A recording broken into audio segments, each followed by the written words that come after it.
6 класс алгы жаман карышкыр. Илгери бир чоң суунун боюн элеген кашкыр жашапты. Ал ошол суунун боюн элегенине 50 жылдан ашыпты. Ошентип күндөрдүн биринде ал карды ачынан жолго сапар алат. Ой агулак, мен сени жеймин. Эмне үчүн? Анткени менин курсагым ачка. Таппадым сенден башка.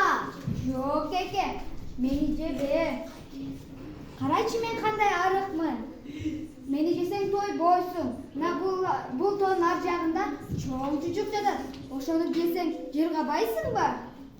Макул.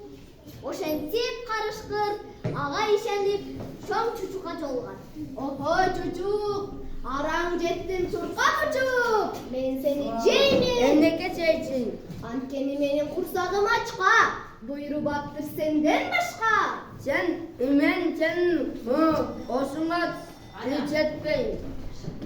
Анда көдө тетики токой улакты жесек, ошон өлсесек тоясың. Макул. Ошентип карышкыр чучукка ишенип эчкиге жөнөйт. Ой, эчки. Мен сени жеймин. Ой, эмне үчүн? Анткени менин курсагым ачка. Буйруп аттыр сенден башка.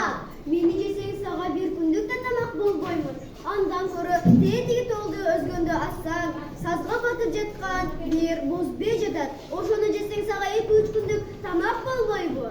Ошентип карышкыр боз бээге жолуган. Ой, боз бээ, мен сени жеймин. Эмне үчүн? Анткени менин курсагым ачка. Буйруп аттыр сенден башка. Ой, макул, жейсиң. А бир болу сен мени биринчи мобул баткактан чыгарып ал, анан жей бересиң. Ошентип карышкыр боз бээни баткактан чыгарат. Эми жей берсем болобу? Ой, жейсиң. Болу сен менин туягыма өзүңдүн ким экендигиңди жазып кой, анан жей бересиң.